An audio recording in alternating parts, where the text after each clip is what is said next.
ಮನೆಯ ಸಂಸ್ಕಾರ. 1.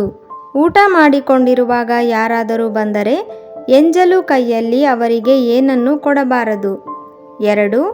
ಮನೆಯ ಹೆಣ್ಣು ಮಂಗಳವಾರ ಮತ್ತು ಶುಕ್ರವಾರ ಯಾವುದೇ ಕಾರಣಕ್ಕೂ ಕಣ್ಣೀರು ಹಾಕಬಾರದು.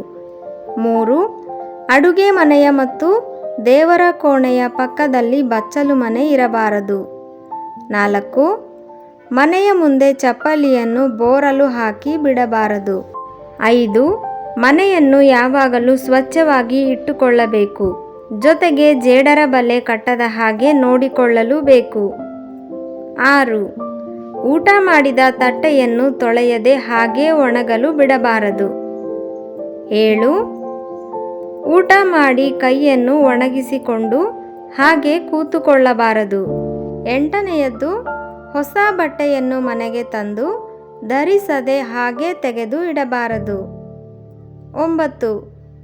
ಹೆಣ್ಣು ಮಕ್ಕಳು ದೇವಸ್ಥಾನಕ್ಕೆ ಹೋಗುವಾಗ ತಲೆಯಲ್ಲಿ ಹೂವು ಹಾಗೆ ಹಣೆಯಲ್ಲಿ ಕುಂಕುಮ ಇಟ್ಟುಕೊಳ್ಳದೆ ಹೋಗಬಾರದು.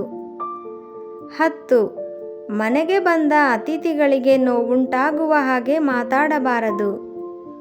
11. ಮುರಿದ ಬಾಚಣಿಗೆಯಿಂದ ತಲೆ ಬಾಚಿಕೊಳ್ಳಬಾರದು. ಇವತ್ತಿನ ಈ ಮಾಹಿತಿ ನಿಮಗೆ ಇಷ್ಟವಾಗಿದ್ದರೆ ದಯವಿಟ್ಟು ವಿಡಿಯೋಗೊಂದು ಲೈಕ್ ಮಾಡಿ. ಮತ್ತಷ್ಟು ಮಾಹಿತಿಗಳಿಗಾಗಿ ಈ ಚಾನಲನ್ನು ಈಗಲೇ ಸಬ್ಸ್ಕ್ರೈಬ್ ಮಾಡಿಕೊಳ್ಳಿ. ಇದುವರೆಗೂ ಕೇಳಿದ್ದಕ್ಕಾಗಿ ನಿಮ್ಮೆಲ್ಲರಿಗೂ ಧನ್ಯವಾದಗಳು.